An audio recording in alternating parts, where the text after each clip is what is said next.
What's up, you guys? How y'all doing? So, I took care of my recap of the San Diego Supercross, and now I'm going to return to my basketball recaps with the University of Hawaii.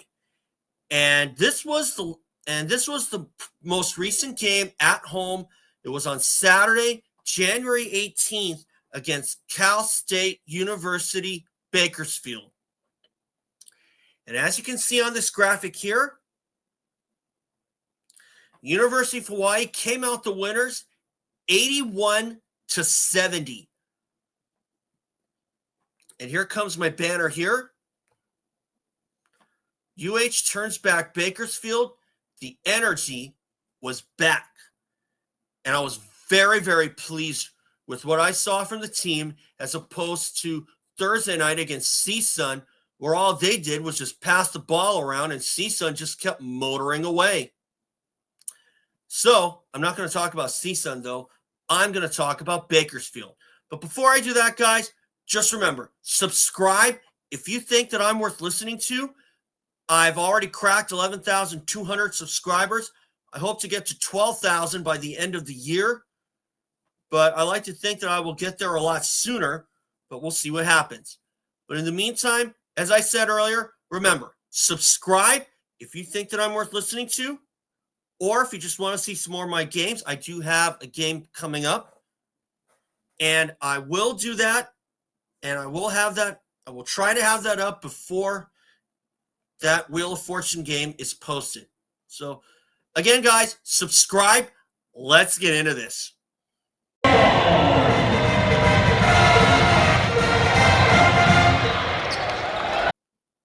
Okay, Cal State Bakersfield. Now, normally, this is the team that we would be ending the home season with, at least, just like how it's been like 2 of the last 3 seasons, and or 2 out of the last 4 seasons, really, because the University of Hawaii ended last season, the home season anyway, with Bakersfield. The year before that, it was UC Irvine in 2023, and in 2022, it was Cal State Bakersfield, and UH came away with the win there. Now, University of Hawaii has not fallen to Cal State Bakersfield since 2021, the COVID season. And that was the only time that year that was the only team that I thought outpaced UH in 2021. I'm not going to talk about that, though, because those ended up in 2 very lopsided losses. At home for that matter. But since then, the University of Hawaii has won every contest, road and away, against Cal State Bakersfield. And this one was no different. But the University of Hawaii had to really work hard to get this one. And I couldn't have been happier that they came out with a lot of fire in their eyes and a lot more purpose. Their passion was back. And above all else, they did not pull off a repeat of what they did against CSUN on Thursday night, where all they did was pass the ball around and not even get up and not even take a shot. The University of Hawaii came out with fire, and they scored the first 5 points of the game. They led just about the entire way. Well, I guess you could say they led the entire way. Unless you count a total of 3 ties. But Cal State Bakersfield never got in front for 2 seconds. Yes!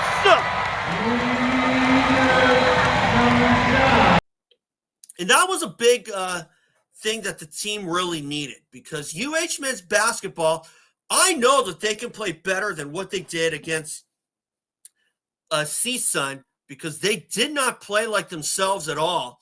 They played like a team that had no idea what they were doing. Okay? Cal State Bakersfield, oh yeah, they knew what they were doing for sure. Let me tell you. Who led the way? 2 guys did. Gytis Nemeikša and Tanner Christensen with 17 apiece. But the nod goes to Tanner Christensen because he had 9 rebounds to Gytis Nemeikša's 4. But at the same time, Gytis Nemeikša was a perfect 2 out of 2 from long range, in three-point range anyway. And I should give an honorable mention to Kody Williams, who had 16, and he was 3 for 7 from long range as well. But I really like the fact that Kody Williams kind of anchored the team, at least on hustle plays anyway. I can remember there were quite a bit of loose balls, those 50-50 balls, and Kody Williams went for them like he was ready to eat his dinner and then some. There you go. Oh, you should have took that, Tom. Kody will, and hits! Yeah, baby!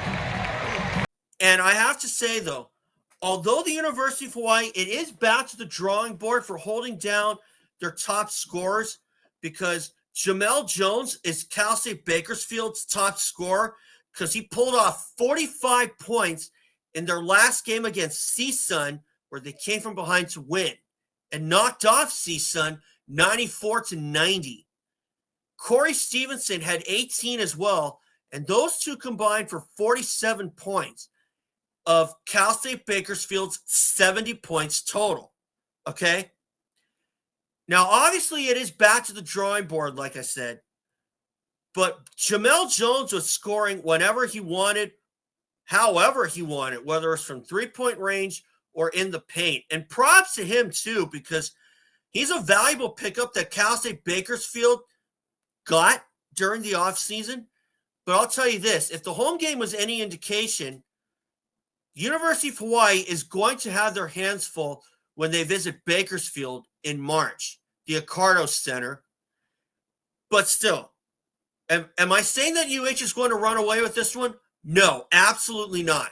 What I am saying is that UH will definitely have to be on their toes if they plan to keep their win streak of 7 in a row alive, because they swept them in 22 and 23 and 24. Okay?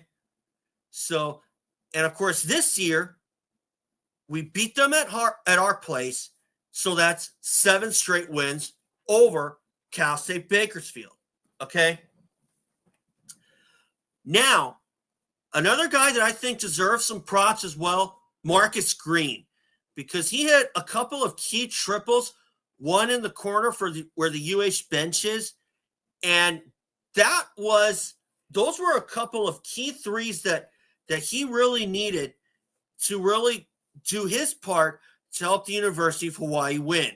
And I couldn't be happier that they did, because they needed that kind of win after climbing up to as high as 3rd and then getting just outright pummeled by CSUN. That dropped them into a tie for 6th in the standings. Now, University of Hawaii is tied for 4th, but they're on the bottom end of that tie. But we hit the road for 2 games against Davis and UC Irvine. UC Irvine, they have yet to lose in the Big West Conference play. Are we going to do that? Are we going to beat them this year at their place? I sure hope so, but it's not going to be easy. Davis is never easy either. And supposedly, T.Y. Johnson, who had supposedly entered the transfer portal in the offseason, had decided to withdraw from the portal and return to UC Davis. And I thought that was a lucky break for UC Davis, but a tough break for the University of Hawaii, because T.Y. Johnson has scored over 2,000 points in his college career. And props to him, too, because when UH went to their place, he and Elijah Pepper were major pains in the butt, okay? They both combined for 60 points because they both had 30 in Davis's 12-point win over University of Hawaii at the Federal Credit Convention Center, I believe. That's what it's called at UC Davis. But still, anyway, as far as Bakersfield's concerned, I would give that game an A grade, because UH came out with a purpose. They came out with fire, and anything else positive that you can think of, they brought with them. Now, they will have to take that kind of intensity into Cal Davis because Davis won't make it easy. They recently turned back UC Santa Barbara, and I hope that we can get 2 wins over UC Davis. And at one point, it looked like we had them down to a science when we got 2 wins over them. The last time that happened was 2020, where we swept UC Davis. And we were actually supposed to take them on in the 2020 tournament, the Big West tournament, before that got canceled due to the pandemic. Okay? Now, back to Bakersfield once again. The only hiccup in this game that I saw was this double technical foul that you're seeing right here that went to Jemel Jones and Gytis Nemeikša. Now, as it turned out, Jemel Jones was called for a traveling violation when, in actuality, it didn't really look like a traveling violation. And what happened after that was Gytis Nemeikša put his hands on the ball like this, and Jemel Jones had just shoved it away like, what do you think you're doing? And quite frankly, I was asking myself the same thing. Like, why would Gytis Nemeikša do something like that? I mean, obviously, was he intending on Jemel Jones to get a technical foul? Absolutely not. You don't do that to a player because it's going to come back and bite you. I don't care who you are. And I don't care what team you're facing. They're going to challenge you?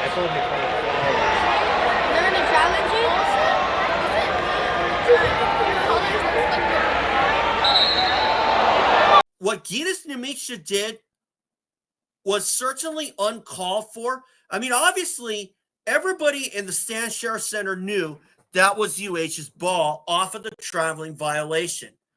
But why would you put your hands on the ball knowing that it's your possession? Was Nemeikša trying to take the ball away from Jemel Jones?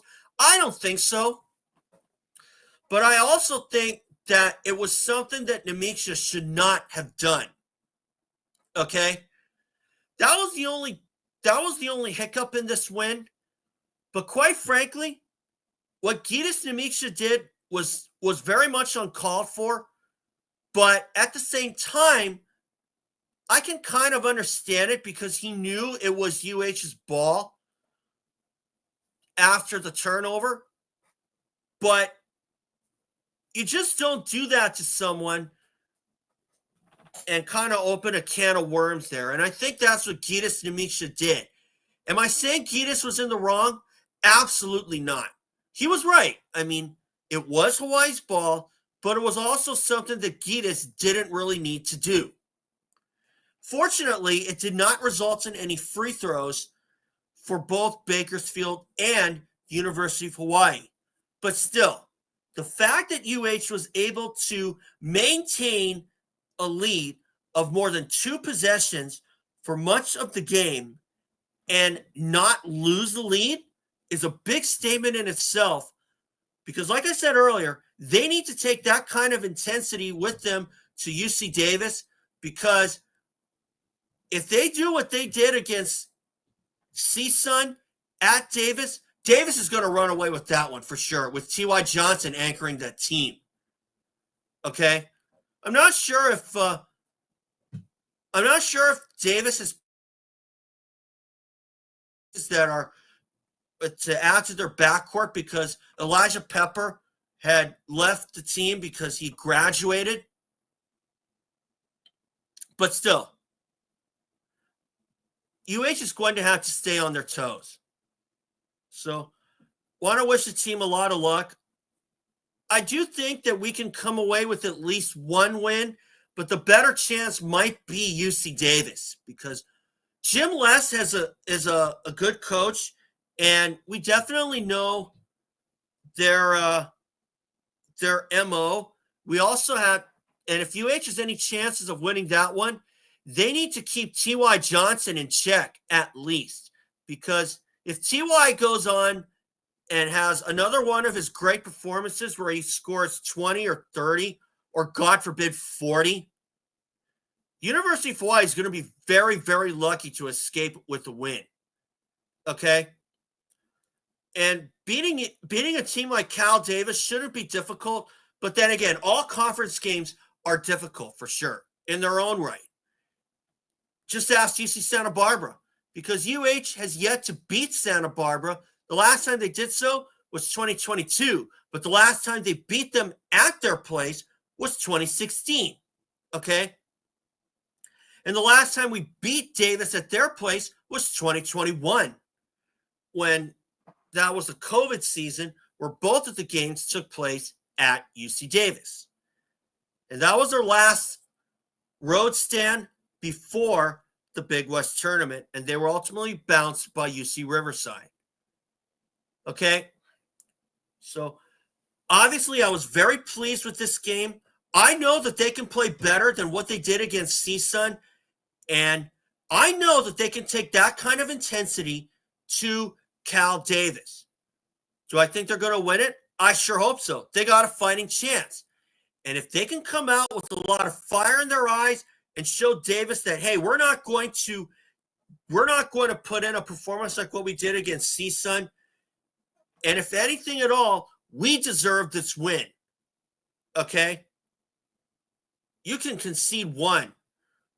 Or better yet, we're going to make you concede this game. And if they can do that to UC Irvine, then I think that this team has certainly proven once again that not only are they legit, they have a damn good shot at winning the Big West tournament. Okay? Well, so only time will tell, but we'll see what happens. So anyway, guys, that's all for today. And remember, subscribe, and I'll see you all for my recap of UC Davis. I don't know if I'll do a live stream there for that game, but we'll see what happens. So thanks, guys. Subscribe, and I'll catch you all later.